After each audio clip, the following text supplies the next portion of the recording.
All right, everybody, welcome to the Hour of Sales Power. And today we are featuring a very special meeting, and that meeting is called the Total Immersion All-Stars. And we certainly have a couple of those for you tonight here on our Total Immersion webinar. And we have a technician from Boise, Idaho. His name is Ty. And we also have a technician in Utah, near Salt Lake City, named Sean. Welcome, guys. Sean, welcome to the show from Utah. How's Utah doing right now? Utah's doing swell, Joe. Great. Temperatures are good. We're having a good time out here. Ty, how are you doing today? Oh, doing great. Had a good time up here. Nice and warm. That's excellent. So let's go ahead and start with you guys first. Number one, how did you guys get into the plumbing, the air conditioning and heating business? You guys are HVAC service technicians, right? And you guys recently this last spring, you guys both attended the Total Immersion Summit here in Los Angeles, California, in Culver City. Ty came to the advanced class, and we had Sean came to the basic class. So we have a good range of situations here. And so first, let's start with you, Sean. You got into the business more recently. How did you wind up getting into the HVAC business? Well, that's kind of a funny story. End of last year, I had been working for an insulation company for about 5.5 years, and it was going all right, so I thought. And so I was a frog in boiling water that was gradually boiling. I didn't get dropped into it, so I just stayed there. I didn't jump out. I was comfortable with it, but the business closed down right before Christmas, and I've got a family of 5. So that put some, real strain and stress on us, and we were wondering what we were going to do. And I actually came in contact with the general manager of Action Plumbing, Heating, and Air, named Randy Leak, and we had come in contact with the insulation business because they were using us to do insulation, and we were using them to give them tune-ups. And so we had this kind of mutual respect and relationship. Well, he kind of took me under his wing and said, you don't need to look for a job. Relax, enjoy time with your family over Christmas break. Consider it a Christmas break, and then once the holidays are over, you're going to jump into the HVAC trade. And I knew nothing about HVAC before January 4th. That was my first day.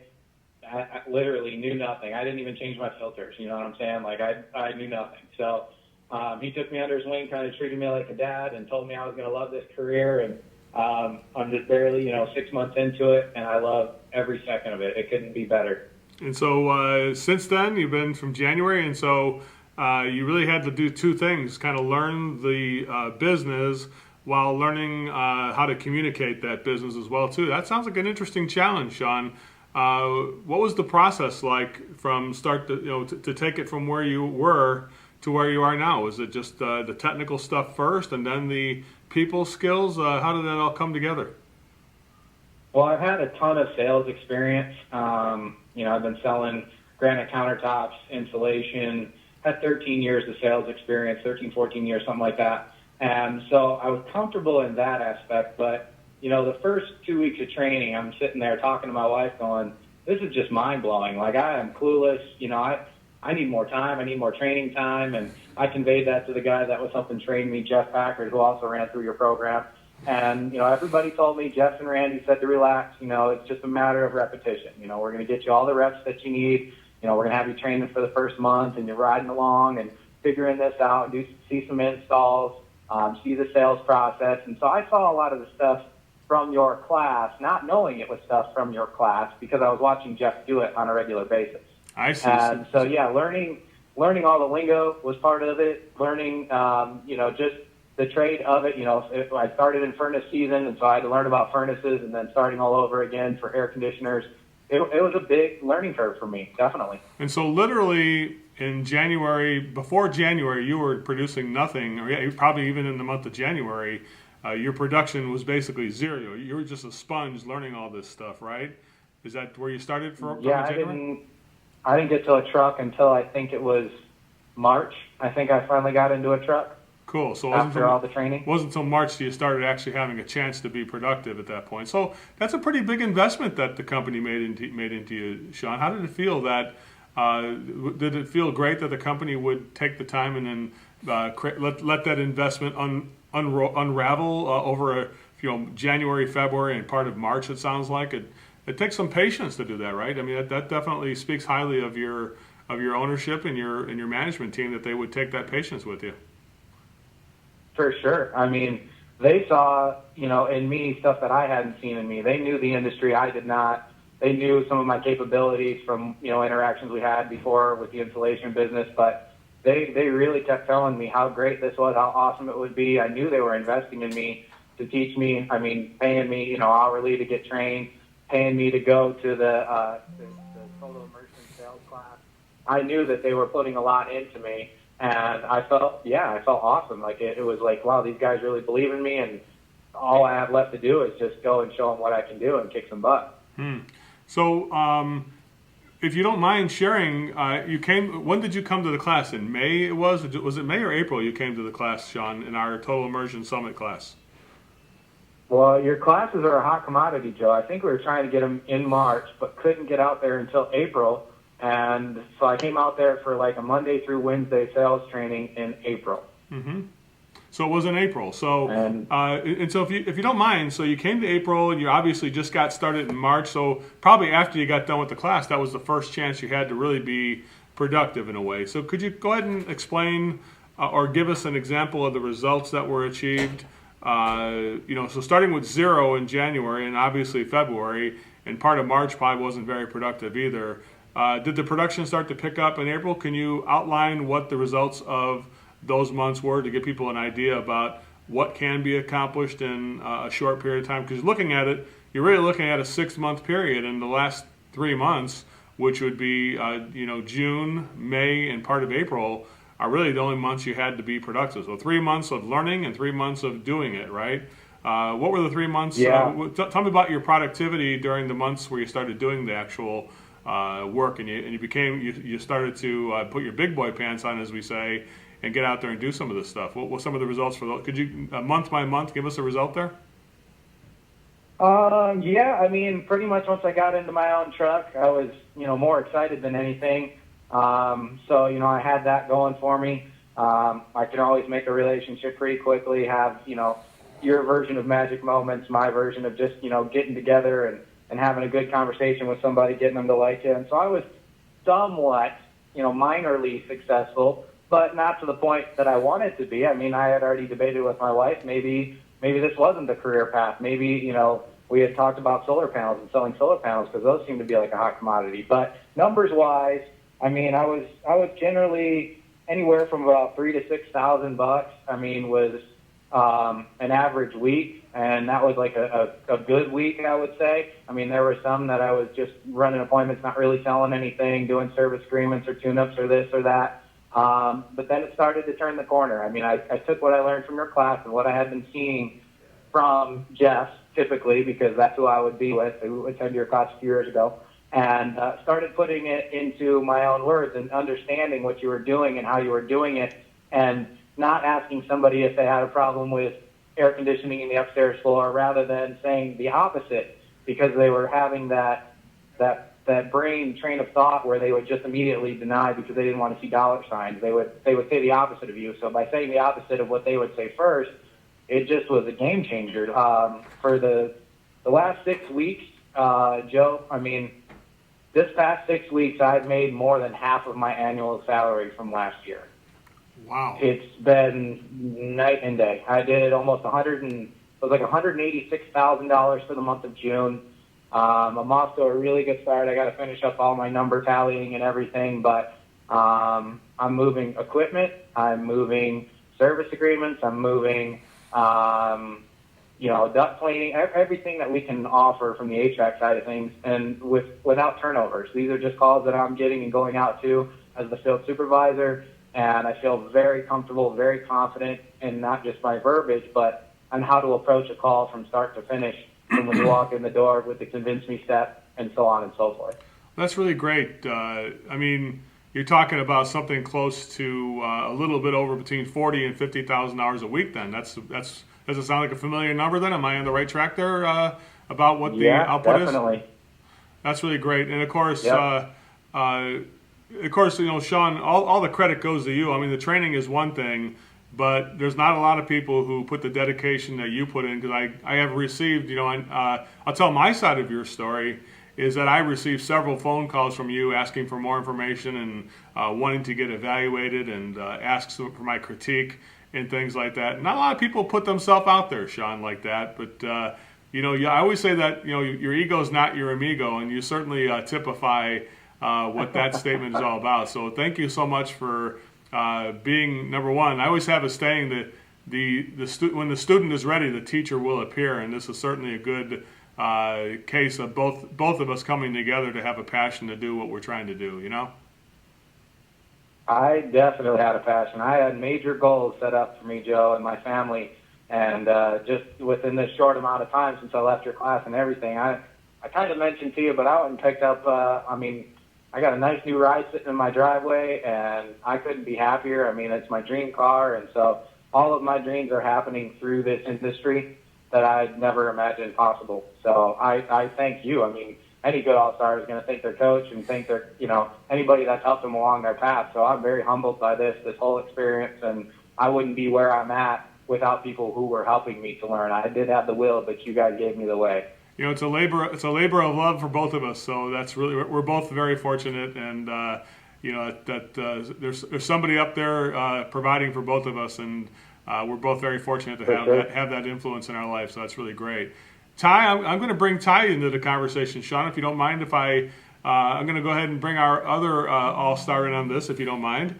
Ty, I don't mind.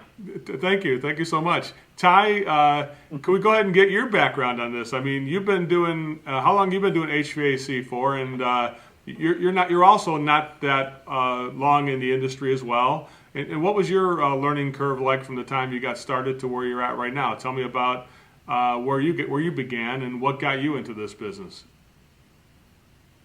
I started doing HVAC. I probably got 5 years total of experience, but some of that was spent at a company where they didn't teach you how to sell. They didn't really teach you much of anything. They just I think I was the person that mopped up and just did the maintenances on new equipment, and there really wasn't a lot there. And I wanted the opportunity to sell. I felt like I could. I had a lot of customers that, liked me, but I didn't, they didn't teach me that. So I ended up actually leaving and doing some other things and pursuing different ventures, and then recently came back to HVAC and started working, met up with a friend of mine that I had worked with before, and he told me about the job that was open at my current company. And I met with the owner and got in there, and, he really just, right after I proved myself a little bit, he threw me into the training and sent me to your training, and it's really been amazing. I have to say, the training is really the difference, because talking to people and building that rapport and friendship and all that was always easy for me, probably a natural gift, but the other side of translating that into sales, into business, I didn't know how to do that. And so I had a lot of customers that liked me, but I didn't really produce anything. And after learning and going through your training and conversations on the phone with you and all these things, I mean, I've had some pretty outstanding weeks and brought home bigger paychecks than I've ever brought home in my life. And, it's amazing. Now you had, Sean was mentioning between 40 and 50,000 a week. Have you had any weeks like that, or what kind of weeks have you been seeing as a typical week for yourself? Yeah, I've had 40, 50, 60. I've had some pretty big weeks that were kind of mind blowing. At the end of the week, you sit down and you tally it up, and you're like, wow, I had several days that were over 20,000. It's just crazy, Yeah, 20,000 hours in a day. We've all had worse days than that, right? Yeah, definitely. Yeah, not bad. Ty, what do you think? I think both of you guys made a decision to reach out and create a relationship with me. And, naturally, I teach a lot of different people. And, you saw at the class, there's probably 20 people at each one of the classes that you guys came to. Yet, out of those people, there's not a lot of people who take the leap of faith to reach out. And Ty, you were a little different, and that you reached out even before the seminar to try to get prepared. How important was the preparation before you came to the summit, as opposed to just showing up cold, would you say? How important was that to you? That was very important, I think. I really wanted to, I mean, like Sean was saying, I got big dreams and big goals and want to see my family continue to prosper and grow. And, I take it very seriously. So I wanted to prepare before I got there to make sure I was going to get the most out of the meeting. And so it was very important, but it was also very easy using the contractor selling website. I, logged on, I listened to and the videos and trainings while I was driving to different calls. I would just listen to it and soaked up most of the information that way. Yeah, that's really great. And Sean, did you have any? I know you had your own teammates. You mentioned Jeff and Randy and a few other people who had taken the training before. Was that the extent of your exposure? So when you came to the training, it sounded familiar to you based on what the other guys had done. Was that the exposure that you had? And how important was the preparation of hearing other people on the team incorporate this into what they were doing as well, and so your exposure to what happened before you came?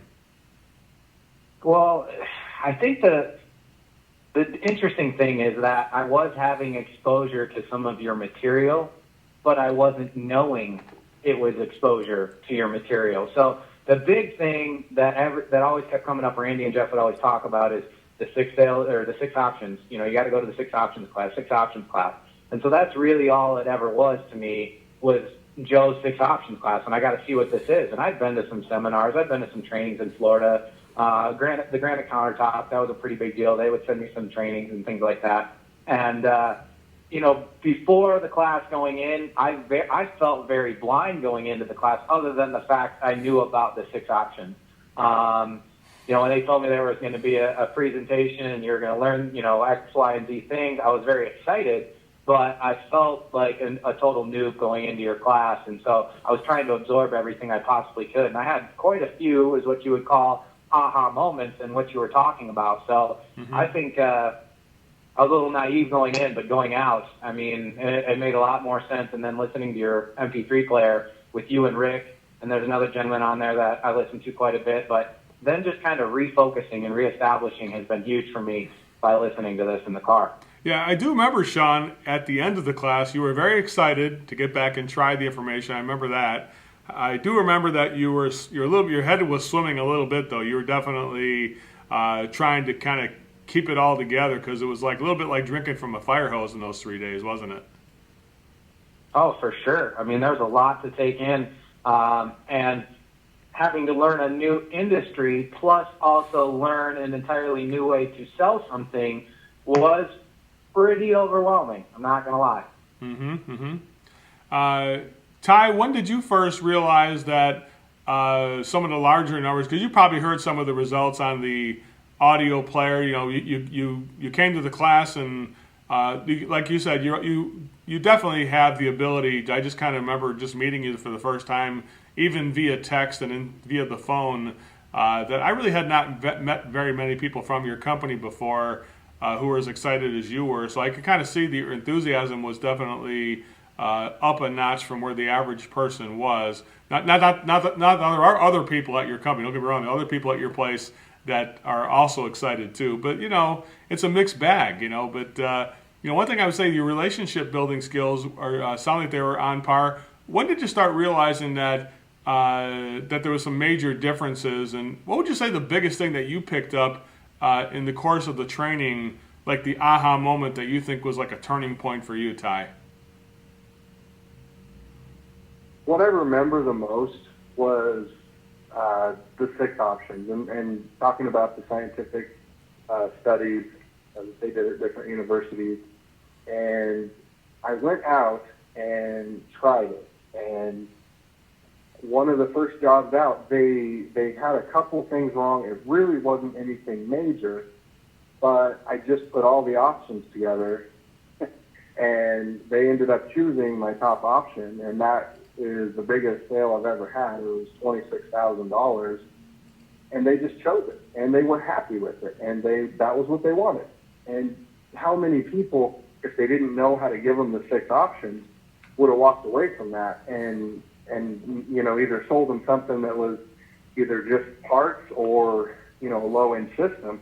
It really is that training. And when I put it into place and they bought the top one, and I'm like, are you sure? Because we got some less expensive ones below. And no, that's the one we want. And they wrote me a check. And I just was blown away. I took the check out and, called my boss and told him, and he was stunned, and that was what they wanted. And what I found is that people want that, give them the options, give them the choices, and just let them choose what they want, and they will. And they're happier that way too. Well, I think that's the biggest thing is that you definitely are. I would say that you're more of a window. You're going to be a window or you're going to be a door, Ty. And it sounds like you decided to be a window for sure, as opposed to being a door that stands in the way of those opportunities. Sean, let me ask you a question.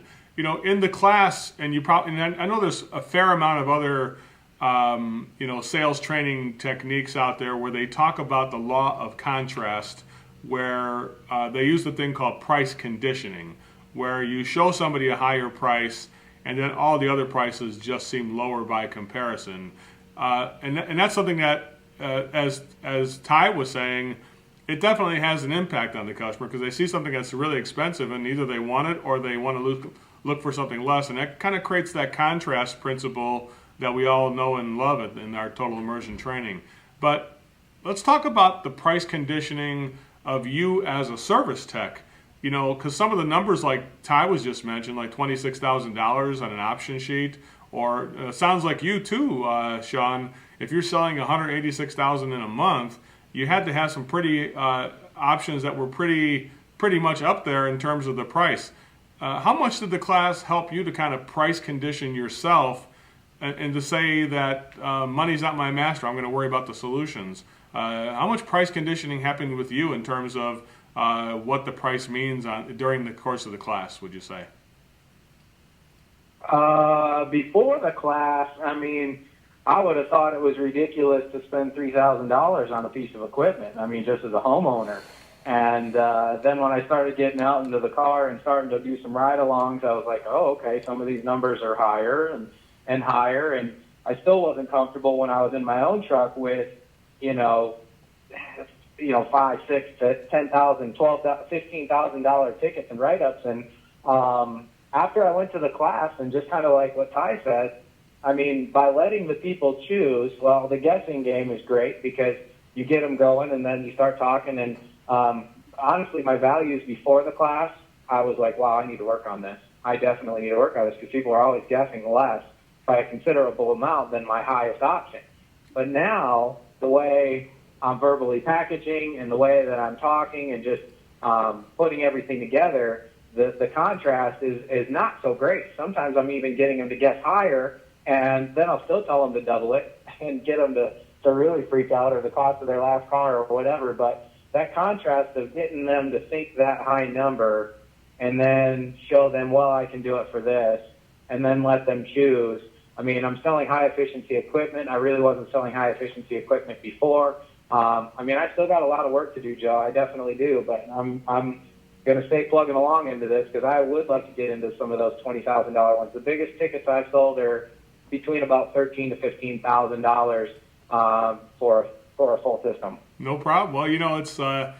How about you? How about the price conditioning of you and your evolution, if you will, of putting money second place and putting solutions first? How did that come about? Is that an easy transition for you, or was it difficult? Tell me about that. I think. Well, I never had my mom in the truck very much, as you say. But I think after seeing that people just want what they want, you just give them the options.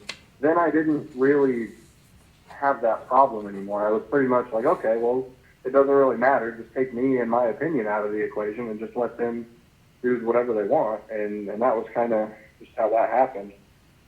Great. Well, Sean, I asked Ty what his biggest aha moment was, or thing that he thinks made the biggest impact. Is the options the thing that made the biggest impact for you too, or was there something else there that created a bigger impact for you? Or is it the same thing?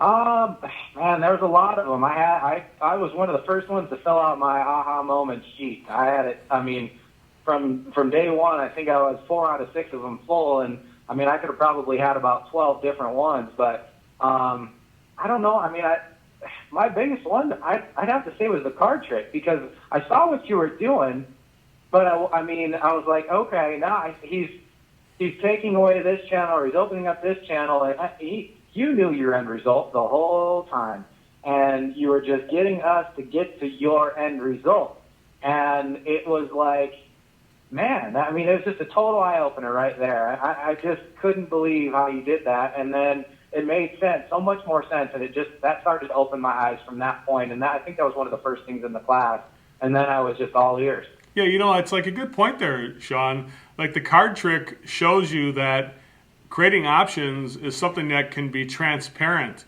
And Ty, how important is it that the system can be transparent? That's not something you have to hide from customers. Like, if a customer asks you, why are you doing these options, or why are you saying, what should we do, that you have a real good pure motive service reason why. And how important is the pure motive process to this whole your success on this, Ty?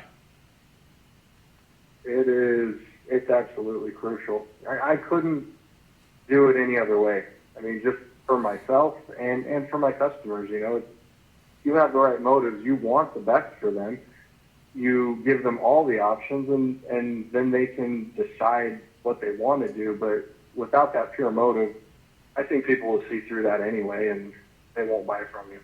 Yeah, I think that's true. So the pure motive, which is basically focusing on, so instead of focusing on money and worrying about the money, basically you say, I really don't care about the money. I care about the health and safety of my clients, the quality and reliability of the system, doing relevant, customized solutions, doing the best customer service, and then finally just being honest with people, even if it's not popular, which is the total pure motive value system there. Sean, how has that impacted your ability to move forward, especially during some of the challenges you undoubtedly has faced over the last couple months? I mean, honesty when it's not popular is definitely a good one for me.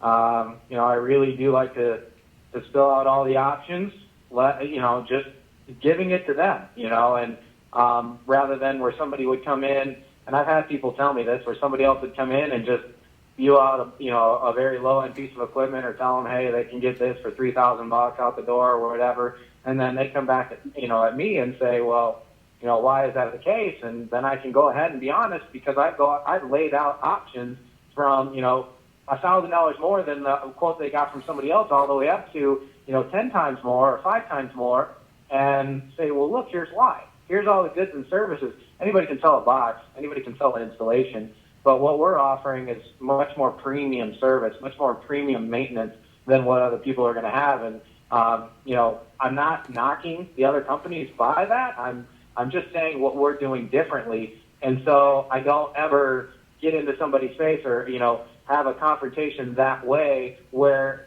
that sometimes would happen. I'd say my verbiage would be different, and now it's just all I'm doing is being honest, and people can see. I don't know if see through that, but they can see that I'm being honest.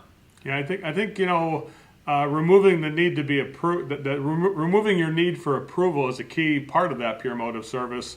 That you're like, this is not about you, liking me, but I do want you to respect and trust me, because that's something that I really not care if I'm popular, but I do care that I communicate these solutions to you, because I know it's the best thing for your family. Does that make sense, Sean? Definitely. Yeah. So, well, good stuff there, guys. I mean, if I had to do some word association with you guys, I'm going to throw a couple just different phrases at you, and I'll say your name, and then I'm going to put a word out there. Go ahead and tell me what you think. Give me like your word association. Explain what that means to you in that situation there, guys. What would you say? I'm going to start with you first, Sean. You ready? Sure. Magic moments. Magic moments. Creating an utmost, just an absolute bonding experience with the customer by, stopping the call for a minute and just saying, hey, you really inspired me in such a way, whether it was being a good father or a good coach or a good pet owner. I mean, somewhere along the lines you can relate with just about anybody in that aspect, and it just sets you apart from everybody else. And it almost creates instant trust when you do that.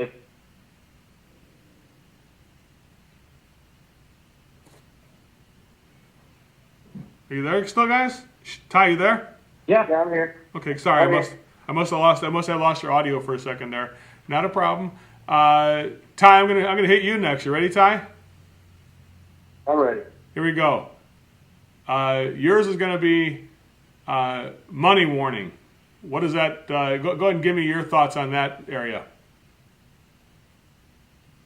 That's absolutely necessary.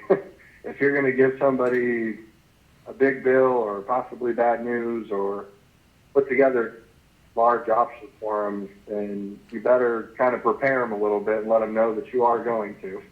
Mm-hmm. Mm-hmm. Hey, one of our parts of our program is the danger line, where we talk about not making the same mistake other people have made. It's definitely one of the most popular places to skip. So I always tell people that if you do 100% of what I'm telling you to do, it's going to work and you'll be successful. But when people decide to do 50% of it and then use 50% of their own stuff, it definitely you lose some of it. Is the danger line something that you incorporate, Ty, on every call? Do you ask about the competitors and if they've ever used another heating and air conditioning company out there? What's been your experience in that area? Is that something that you stay away from, or is something you've completely incorporated into what you're doing? No, I definitely do. We have a lot of loyal customers, so a lot of customers that I go to are already our customers, so I probably don't get as much practice with that as I should, but when I do get the opportunity, I definitely use it, yeah. How about you, Sean? Have you run into others that have failed, and were you able to separate yourself and maybe eliminate those competitors from the process? It's amazing how you can just that quick with a couple of questions get information, figure out what you either should or shouldn't do, because they might tell you something they like about somebody, but obviously not enough to keep using them. So you can use, it's like getting the other team's playbook is what it is. And I had one today. They used a different company in Salt Lake, been using them for years, and he just unloaded, had a bad experience. The guy was condescending, told him all these things that he was doing wrong with the maintenance of his equipment. So what do you think I did for the whole call? Not that. I did the opposite. It just worked out perfectly because he unloaded everything that I should not do, so I didn't do it. And he was happy. It's pretty nice when your customer tells you all the things that are going to fail before you do it, right? Mm-hmm. Nice there. Good job there. Ty, there had to be, like I said before, one of the things I always tell people is that when you commit 100% to something like this, it usually works out really great. However, there are those moments where you have to make a decision whether or not you're going to continue to commit to doing 100% of what we're trying to do, right? Were there any times like that where you said, this is just too hard, or I'm not sure if this is I'm going to be able to push through on this whole thing? Did you ever have moments of doubt, or were you 100% committed the entire process? Tell me if you any moments of doubt you had in your head. So this way, other people who have that doubt, it might help them to kind of fight through it. Were there any times where you had a weakness or a thought where you said, you know what, I'm not sure if this is going to be for me, or I'm not sure if I'm going to be able to do all of this, 100% of this stuff? Ever remember any moments like that? Yeah, definitely. There were lots of times because it's different than what you're used to. So there were times when, I would go out and I would be too nervous to say one of the parts or something because it was just new to me. Now, after having done it quite a few times and just kind of forced myself to do it, it was, it's a lot better. But yeah, if you go out there and you skip parts, you can't guarantee the end result. You could have an upset customer. Because each part of the system prepares the next part of the system, which prepares the end for the presentation. And if you have skipped parts, you're kind of cutting your own throat. In a way, that's like one of the things that always emerges, isn't it, Ty? That it's like whichever part of the system you decide to skip, that's the part that comes up and bites you in the rear end later on. It's almost always it's so predictable. It's uncanny, isn't it? Right, it is. It really is. It really is. Sean, what about you? I think you mentioned the verbal packaging before. I mean, you probably being a newbie to the industry, probably a little easier for you, wouldn't you say? Or was that hard for you to kind of repackage the verbal packaging that we incorporate into what we do? And a lot of people say we're the originators of that because we started doing that since 2001. We introduced that information. Of course, now it's what's often admired is often duplicated by other people. Now there's a lot of people who are doing that. Sean, how important, how difficult was it for you to incorporate those verbal packages? Was it easier or harder since you were new to the industry? Well, because I was learning it, I mean, it had some challenges. It wasn't over the top too difficult. What I saw, just being at the class, there were some more experienced people that have been in the industry for 20 years, and they were kind of saying, well, this verbal packaging doesn't work. But I feel it's the exact opposite. When you're explaining it to a customer in such a way that, I mean, it's almost easier for them to understand, yet if they were to call, somebody else, the other company would be confused. I mean, we've seen that happen where it's like they call somebody else and it's like, well, how much is this going to cost? And they're like, I don't even know what that's talking about. And they're like, all right, forget it. You just do it. And the verbal packaging to me makes so much sense. It's so valuable. And I mean, I always get a 5-star review from somebody because of the way I explained the process, what was going on, what either needed to be fixed or what if we ultimately got into new equipment. They feel that I am definitely not talking in a foreign language because of it. I'm going to ask both of you guys, if you could, to share a story about a customer situation which, like if you had to explain to people, and this would be like the one situation that you could explain that would typify the process and kind of explain in real time what that was like. Ty, do you mind if I start with you? I mean, because you've had a little bit more experience with this than Sean, although it sounds like you guys are doing a very similar type of numbers and things like that. Ty, is there a specific call or a situation that you ran into which kind of typifies like this call would have been a complete flaming disaster, but now it turned out to be a really great customer who gave us a good review and also purchased a lot of stuff from us? Is there something that kind of stands out in your head as a story that you could share with us? I mean, you don't got to make it too long, but so that people out there who are listening to this, there's going to be a lot of people who come to the class who are going to actually have this as an audio recording. I think it's important that people kind of understand that you're just a real guy like they are, and you've had these things. But is there kind of a story that you can share with us that would typify an experience that you had that would kind of solidify it in people's minds? Well, there's probably several here. Well, the one that kind of stands out most to me was the one that just happened today. Had a situation where I went out to a house. The people that live there own the house, but the husband has some type of dementia, and the wife is in the hospital right now. So the daughter is the one that was out there, and had the chance to kind of go through everything, do the process with her, find all the things that were going on with the system, but really, how do I say it? I guess it was a very confusing situation. Ended up, we had to call her uncle to pay for everything, but had gone through it. She had a magic moment with her just because she's taking care of them and taking care of the house and now taking care of this issue with the HVAC system. And she's doing all this on her own, and it's just, I could see that it was more than she was able to handle. And so I had a magic moment with her, just, sharing my admiration with her for what she was doing and how lucky the people were that were there, that were benefiting from that. And she broke down and started crying.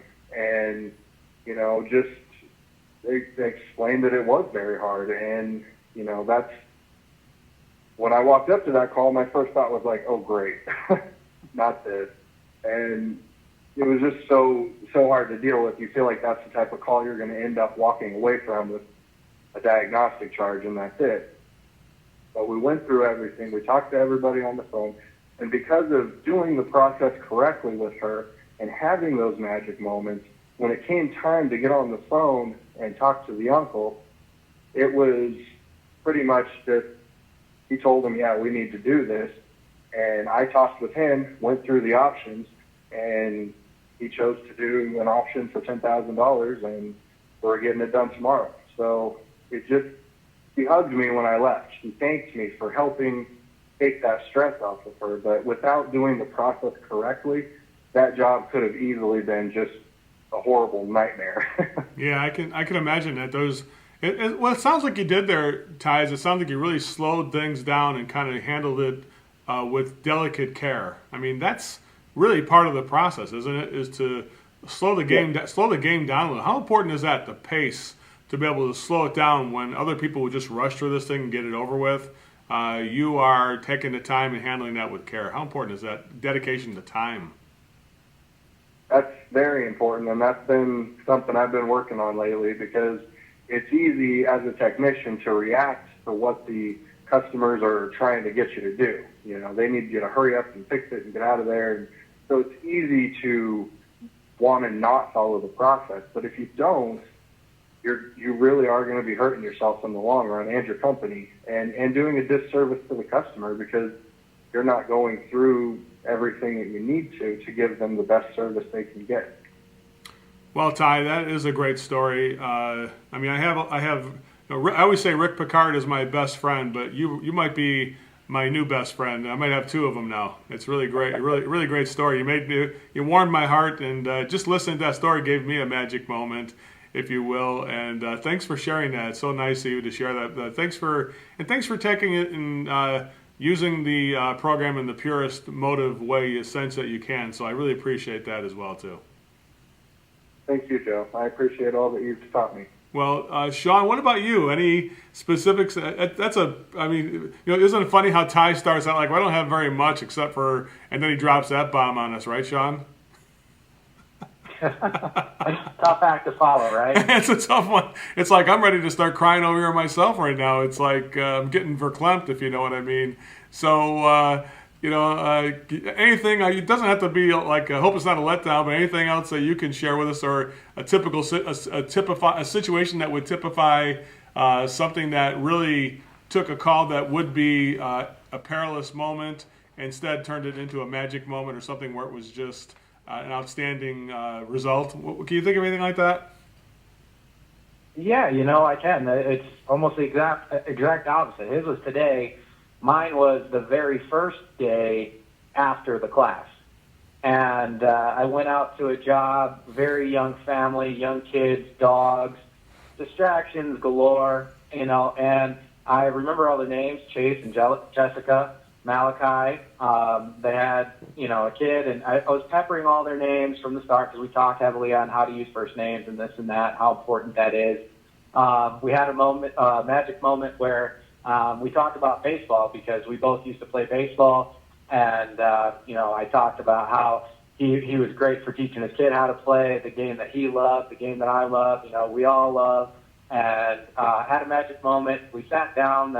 I think you referred to a wife disappearing kind of in like the middle of a call. It's kind of like, a Holy Ghost disappears and walks away. Well, she tried to pull one of those on me, and I said, comfort's like a puzzle. We really need to, figure this thing out together. And I was bid 3 out of 6 that they were getting. But as I went through, what other people had done and not done, I learned what I should and should not do. And, we priced out the pricing sheet where I probably would have been comfortable trying to sell them something for just a couple $1,000, and they ended up settling on something that was $7,200.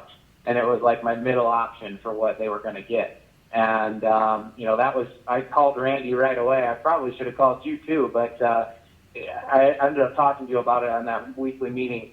But it was a call that probably would have went south, would have went chaotic, probably wouldn't have put the time in, and or thought that they weren't going to be a good customer for us.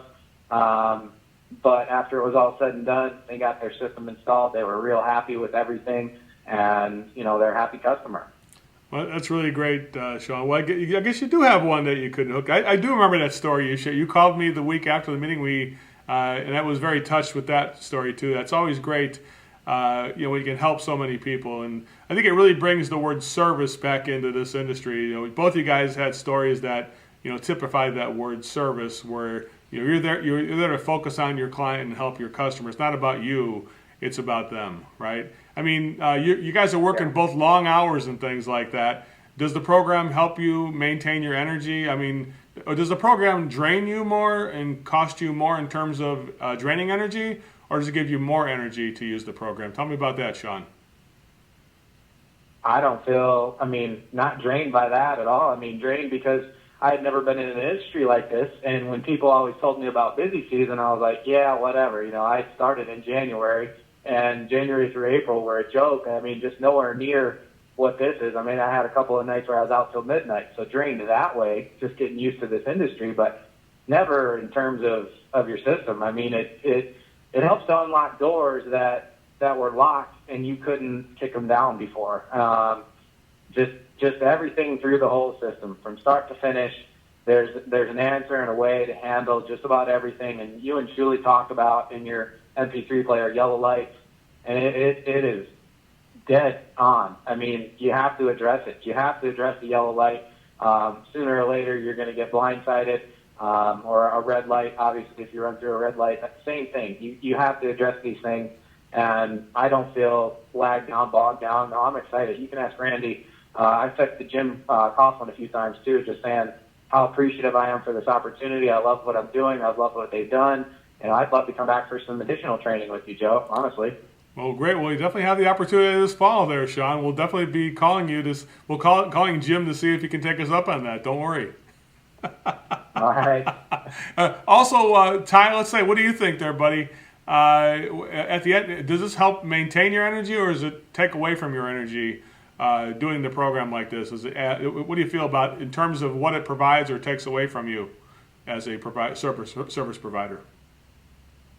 I feel great. At the end of the day, if I was able to do this correctly, and it feels good because you helped your customer, you delivered what they needed and wanted, and you're not running around doing 600 calls a day for $150 or $200 each. You're doing a few that end up being a much larger number than that, and you don't have to work as hard. And I feel like you get kind of built up from calls like that. Like the one today, I was able to have that really great magic moment with that lady and brighten her day, and that just made my day. That just feels good to be able to do that kind of thing and know that now we're going to take care of them, and she's not going to have to worry about it anymore.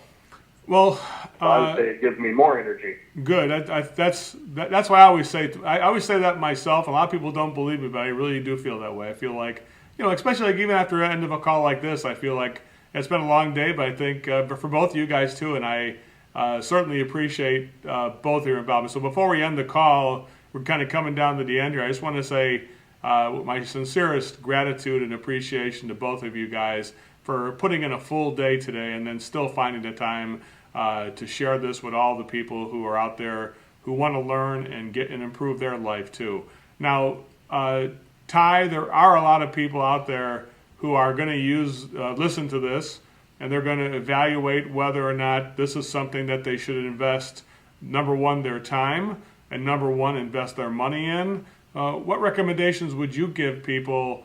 I know it may sound like a loaded question, but what kind of recommendation would you give people who are pondering investing the time and sending people or themselves to a training system like this? What do you think about that? Well, I would say if you want to change where you're at and improve your results and drastically improve them, then I would say do it. If you don't, you just want to stay where you're at, then don't do it. Well, thank you, Ty. Again, it's such a pleasure to have you as a great friend. As I noticed since we've met early this spring, our friendship has grown week by week, and certainly I look to you as somebody I can definitely look as a legacy of our program to look back on and put you someday, and hopefully someday, and not just go from an all-star but to put you in the Total Immersion Hall of Fame someday, Ty. That's what I'm hoping. Hey, that would be great. I look forward to that. Thank you, Joe. And Sean, what do you think, buddy? Somebody pondering whether they should invest time and money and effort into this, what would be the recommendation that you would make? I would say that as long as they don't work in heating and cooling anywhere near Salt Lake, they should go for it. Anybody that's near here doing HVAC work, I highly recommend you don't, because it works that good, and I don't want to be out on the road going up against it. Well, you know what, Sean? You never know, though. If you had somebody to compete with, maybe to make you up your game a little bit more. You know what I'm saying there? It could do that. I know. I'm teasing. I mean, for anybody that does want to step their game up, who does want real results, who has a passion. I mean, it takes some time away from a busy schedule. I mean, going in off season, start applying the stuff in the off season, and then just be ready to go and hit it hard when it's busy season. I mean, it's not that much. There's an investment to be made, but there's real results to be had. Well, thank you guys so much. Sean, thank you so much, too. And again, that's why I chose you to be here with Ty today, because I certainly couldn't think. When Julie asked me, my partner Julie asked me, who are people that typify the process and that I would be proud to call my honorary nephews. And I definitely would say that both you, Sean, you and Ty, I would be proud to adopt you into my family. And again, I look forward to one day putting your name on the Hall of Fame plaque. I'll give you the All-Star team right now for the summer, but I think I'm, down the road. This is a marathon, not a sprint, right? And Sean, what do you see for your future in this? Tell me about what's your future. What kind of future things do you see for yourself as a result of this training? I've got about 30 different goals listed up. I mean, up and down. I got a lot more training to do on my own self. I want to get better with every call. I want to, reward the company that decided to take me on board every day. I mean, I still have other big vacation plans and things like that with my family, and I want to get my boys into advanced baseball, stuff that I can't teach them, stuff that, you pay people to teach your kids. I want to head that direction with them. My daughter does dance. I want to get her into whatever she wants to get into, as far as whatever dance recitals and things like that. I mean, the sky's the limit. I got stuff I want to do around my house. I've got lots of big goals and plans, and now with this career, with this total immersion, all of those things are not distant realities anymore. There is a light right there at the tunnel, and I'm walking through it as we go, because every day's getting better. Every day's getting better. I'm about to go take a vacation this weekend. I didn't tell you that, Joe, but we're going out of town this weekend just to get away and recoup, and something like that before just was not even an option. So goals and dreams are being met with this whole process, hands down, very easily. Thank you, Sean, for sharing that. Ty, what's next for you before we wrap it up? We're going to give you the final word here. What's next for you? I have my goals too, and I don't doubt that I'm going to hit them. Now that I have this process to help me, I have you as my coach.